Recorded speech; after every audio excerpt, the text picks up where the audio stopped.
work this way. Today we're cooking braised beef with potatoes.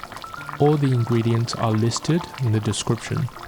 First, we cut the beef into bite-sized cubes. Slice across the grain to sever the long, tough muscle fibers for the meat to break down easily in the mouth.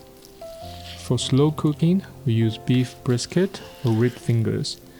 These contain the ideal ratio of intramuscular fat and connective tissue. During a long braise, the fat renders slowly, lubricating the muscle fibers to prevent the meat from becoming dry. Furthermore, these cuts are rich in collagen. In fast cooking, collagen contracts into a rubbery, chewy texture.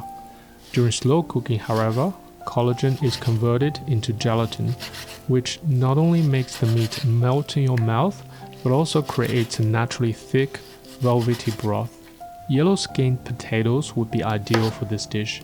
Their high starch content creates a superior floury texture compared to waxy red potatoes.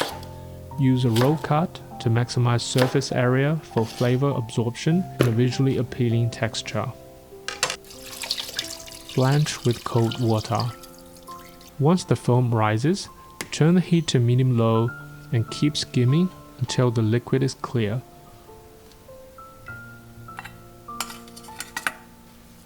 Remove the beef and reserve the blanched broth for later.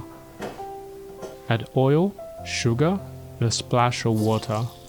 The water acts as a thermal buffer for precise temperature control. Stir over medium-low heat. When the syrup turns deep amber and develops dense, tiny bubbles, add the beef. Stir fry to glaze each piece in a brilliant caramel coating.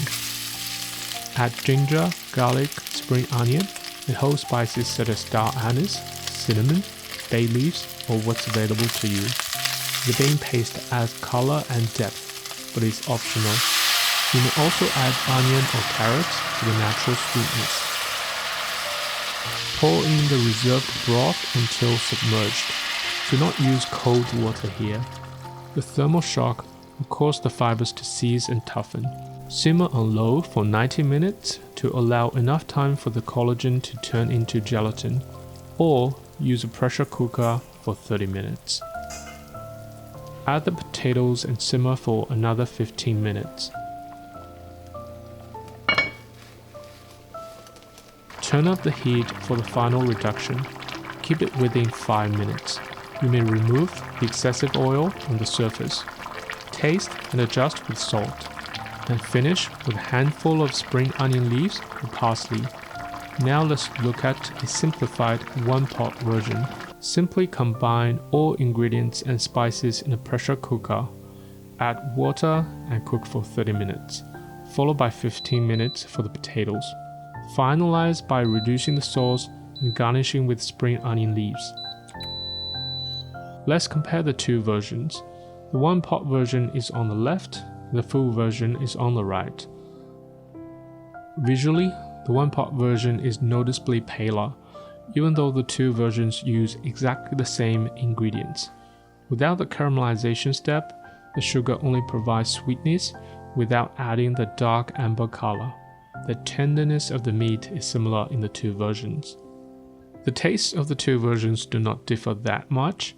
Subjectively, the one-pot version lacks about 10% to 20% of the flavor complexity. As we know, the caramelization and Maillard reactions, chemical reactions responsible for deep, savory flavors, requires temperatures around 150 degrees Celsius. In a one-pot water-based stew, the temperature never gets high enough to trigger these reactions. Conclusion: if you prefer a mess-free, set it and forget it meal, the one-pot version still retains most of the deliciousness. But if you want a professional-looking dish with multi-layered flavor, follow the full version. That's all for today. Thanks for watching.